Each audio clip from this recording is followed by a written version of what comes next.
So Nir, it was a total pleasure having you on our camp in Aberdeen last weekend, and I want to show you your videos and a couple of our videos as well. So you really joined us looking for more efficient swimming, increasing your speed, and you already knew that you were at 212 per 100.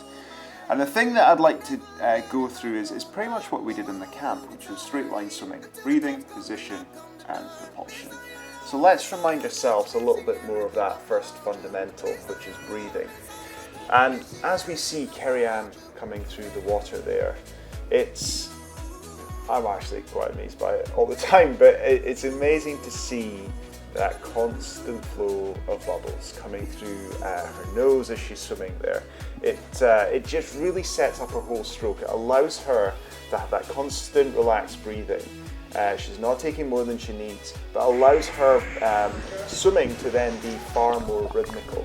So let's see your first video, and the thing that we identified pretty early on was actually, in terms of breathing, you're doing all right. So you can see those bubbles coming out of the water there. There is that constant flow, so that wasn't the bit that we needed to work on.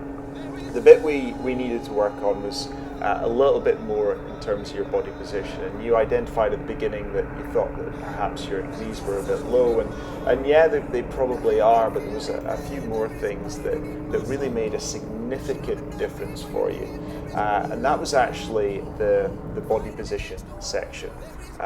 So let's just kind of move on from this video here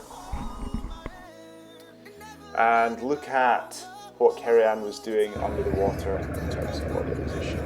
So you can see that her head directly pointing to the bottom of the pool, which allows her then, her body to then follow that position. If you watch in slow motion, you can see that there's that axis from the top of her head all the way through to her toes, allowing her body to rotate around that central point. So her hips, her chest, all rotating around that spine. And so when we started working on it, what a difference. And you can see already that by just looking slightly more to the bottom of the pool, you suddenly were able to get your legs higher, your hips higher, and the thing that really enabled you to swim more efficiently was when you start thinking about that stretching out and really allowing that nice close position between your arm and your ear as you breathe there. And it meant that you were not only able to keep that flat position when you were not breathing, but as soon as you started breathing, you were able to get that right as well. The next bit that we started to touch upon, but I think again you're going to get a huge difference from, is when you start looking at propulsion. So you've got the breathing right, you're starting to get that body position, but you can just see when Kerry-Ann really puts her hand in the water there, that accelerated propulsion as she comes through the water, and that's the thing that allows her to get through. Pulling from her fingertips, opening her upper armpit and driving from that opposite hip. Let's have another look at you underwater. So the thing that we see, you've got the position, you've got the breathing. The thing that we can really start working upon now is that accelerating your arm through the water. So allowing your arm to be nice and close to begin with, finding that water and then accelerating through the water. And I think that is going to make a significant difference. Now, a little bit of a cheat that I did there was I really started ramping up the speed there, but you were able to maintain it, which was really impressive.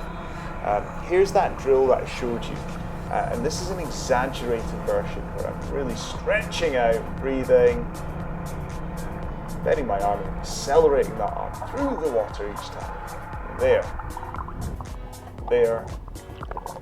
and there.